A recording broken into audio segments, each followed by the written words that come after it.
আসসালামু আলাইকুম। আপনারা কোন জেলা থেকে আসছেন?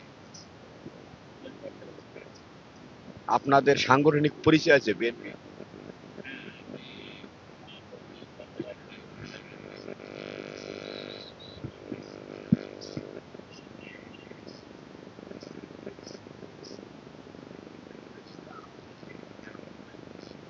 কারণ বেগম খালেদা জিয়া 1983 সালে রাজনীতিতে আসার পরে তৎকালীন স্বৈর শাসক এরশাদের শাহের বিরুদ্ধে দীর্ঘ 9 বছর লড়াই সংগ্রাম করেছিলেন।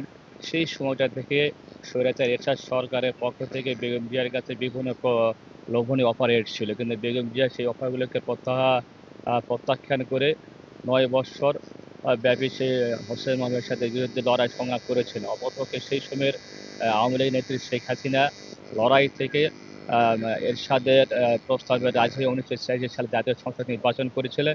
অপরপক্ষে বেগম খালেদা জিয়া সেই নির্বাচন প্রত্যাখ্যান করেছিলেন। এই কারণেই বাংলার জনগণ ভালোবেসে থেকে আপসের নেত্রী হিসেবে অভিহিত করেছিলেন।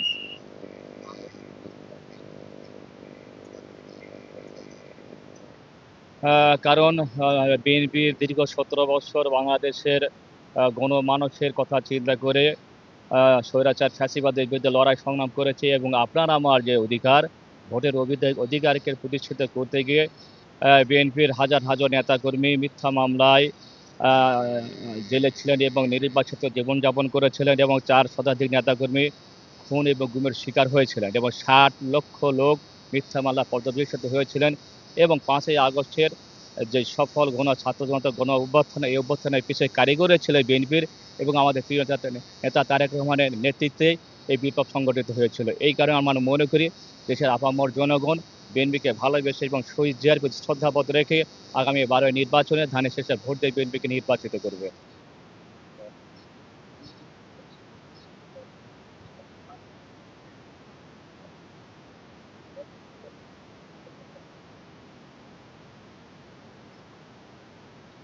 উনি যে 31 দফা দিয়েছিলেন, সেই 31 দফার মধ্যে অনেক কোটি দফা মানুষের গণমানুষের ইতিবাচক দিক, যেমন ধরেন উনি সর্বপ্রথম বলেছেন বাংলাদেশে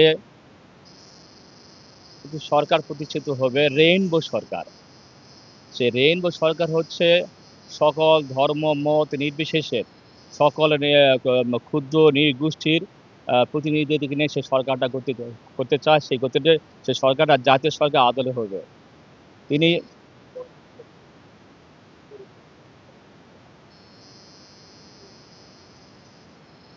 তরুণরা বিএনপিকে এই কারণে নির্বাচিত করবে, তরুণদের সামনে সম্ভাবনার দ্বার উন্মোচিত হবে, এবং তরুণদের জন্য চাকরির ক্ষেত্র সৃষ্টি হবে, বেকার সমস্যার সমাধান হবে। বিগত সময়ে যে চাকরি করতে গিয়ে মানুষকে অনৈতিকভাবে অনেক উৎকোচের মাধ্যমে যে চাকরি নিতে হতো, যেখানে মেধার কোনো মূল্যায়ন ছিল না।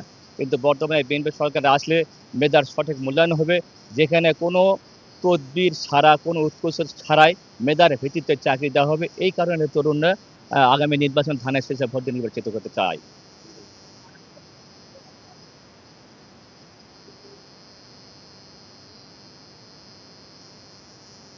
না, এরকম কোনো সুনির্দিষ্ট নেই, নেই যে জনাব তারেক রহমান খালেদা বোন হিসেবে অভিহিত করেছে, এরকম আমার জানা নেই।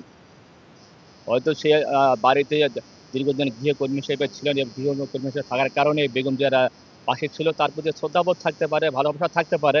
আর অর্থ এই নয় যে তারেক রহমান তাকে বোন হিসেবে অভিহিত করেছে, এটা আমরা মনে করি না।